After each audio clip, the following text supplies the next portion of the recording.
Peter was confident. Maybe too confident. He looked at Jesus and said, "Even if everyone else abandons you, I never will." Peter believed it. He wasn't pretending. He genuinely thought he would be strong enough. But Jesus knew something Peter didn't. Jesus told him, "Before the rooster crows, you will deny me 3 times." Peter couldn't imagine it. Never, he probably thought. I would never do that. But that night, everything changed. Jesus was arrested. The disciples scattered, and Peter followed from a distance. He wanted to know what would happen, but he was afraid. Then someone recognized him. "You were with Jesus." Peter denied it. "No, I wasn't." Another person recognized him. Again, Peter denied Jesus.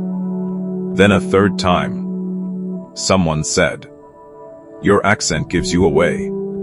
You are one of his followers." Peter became desperate. He denied knowing Jesus. Again. And immediately, the rooster crowed. Peter remembered Jesus' words. And suddenly, he realized what he had done. Peter walked away and broke down. Imagine the weight of that moment. He had promised Jesus, "I will never leave you." And then, when fear came, he denied him 3 times. Peter didn't just feel embarrassed. He felt devastated. Maybe you've experienced something similar. You said you would never do something, and then you did. You promised God you would change. Then you fell back into the same mistake. You prayed, and then failed again. And afterward, you wondered, how could God ever forgive me? That's where Peter was. He had failed. At the exact moment he thought he would be strongest. And the enemy loves moments like that. Because after failure, shame whispers, "You're finished. God can't use you anymore. You've gone too far." But Peter didn't know what was coming next. Because his failure wasn't going to be the end of his story. After Jesus rose from the dead, Peter probably wondered what Jesus would say. Would Jesus be angry? Would he reject him? Would he remind Peter of the 3 denials? Instead, Jesus went looking for Peter. One morning, Jesus met the disciples beside the Sea of Galilee. There was a fire. There was food. And Jesus called Peter aside. Then Jesus asked him, "Do you love me?" Peter answered, "Yes, Lord.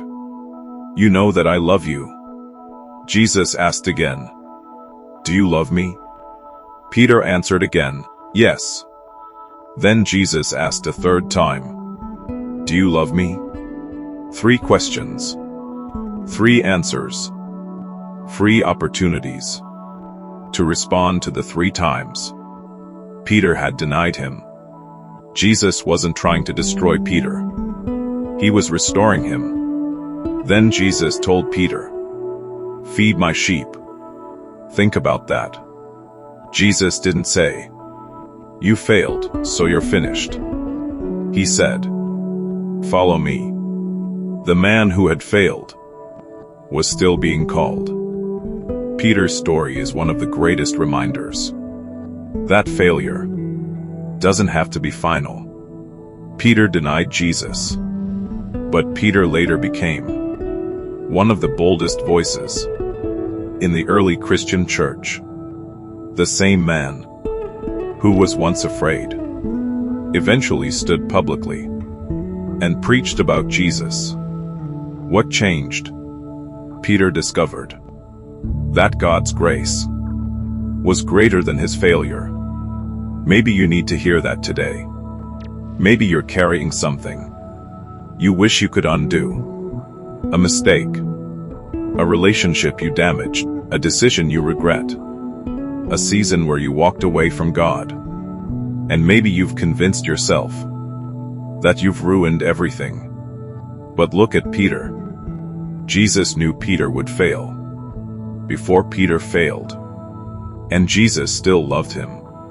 Jesus still pursued him. Jesus still restored him. Your failure may be part of your story, but it doesn't have to be the final sentence. You can come back. You can repent.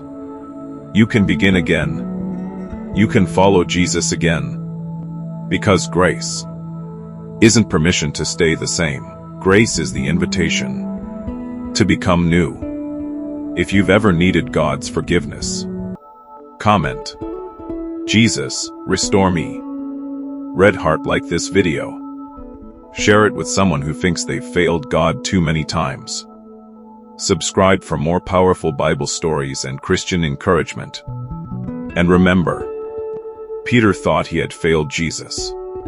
But Jesus still had a purpose for Peter.